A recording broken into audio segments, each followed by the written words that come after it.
Good afternoon, everyone. Thank you for being with us or being near us, at least in the technology sense. As Chairman of the Senate Commerce Committee on Manufacturing, Trade, and Consumer Protection, I welcome all of you to today's hearing that we have entitled Examining the American Manufacturing Industry's Response to COVID-19 Pandemic. The subcommittee, as the pound of the gavel, will come to order. As the nation continues to fight the unprecedented public health crisis brought on by COVID-19 pandemic, Americans have worked to protect against the further spread of the virus while trying to maintain a certain degree of normalcy, including maintaining a job and earning a paycheck. There is not a corner of the United States economy that has not felt the impact of the pandemic, and today's discussion will focus on particularly harmful effects that this public health emergency has had on the manufacturing sector. During this pandemic, many in the manufacturing community have adapted their operations to help provide products needed to prevent the spread of the virus. Whether it is an early-stage pharmaceutical wholesale distribution company that completely pivoted to manufacturing face masks in response to a dire national supply shortage, or a successful printer cartridge remanufacturer shifting to production and distribution of hand sanitizer and other innovative sanitation solutions, we have examples of manufacturing businesses in Kansas taking the lead, bolstering the U.S. manufacturing to compete globally and to assist in meeting the needs that arrive with the pandemic.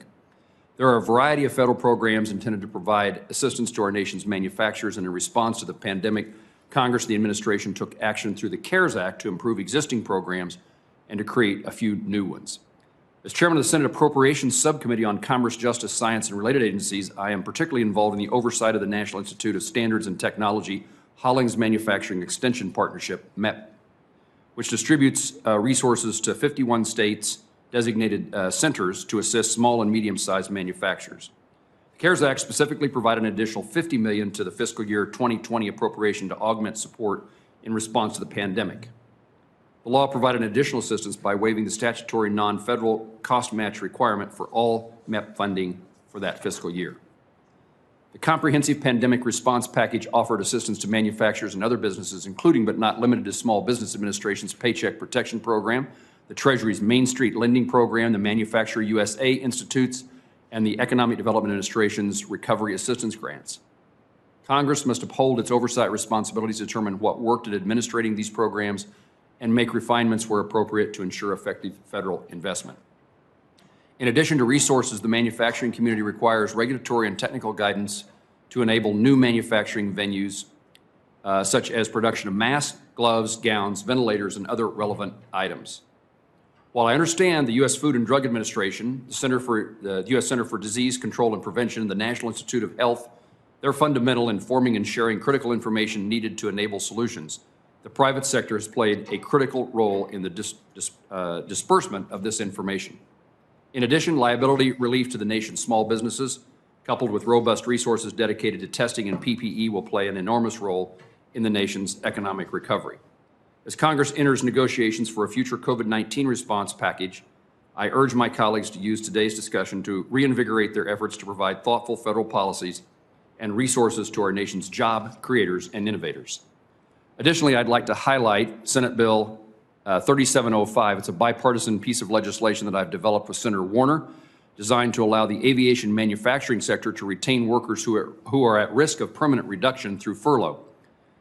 This proposed cost-sharing program would enable the private and public sector to come together to preserve a uniquely hard-hit industry and overall major contributor to the U.S. trade balance. Finally, I would be remiss if I did not address the unique national security and economic consequences if the U.S. does not immediately fortify and increase its manufacturing capacities and supply chain, specifically as it relates to the strategic national stockpile of PPE.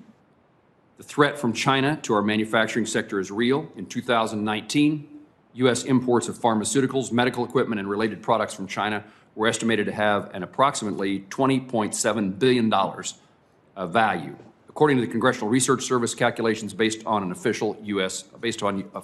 data. This number likely understates the current extent to which the U.S. relies on China for pharmaceuticals and medical equipment, products, and supplies, as demand in the United States for these products rose during the pandemic.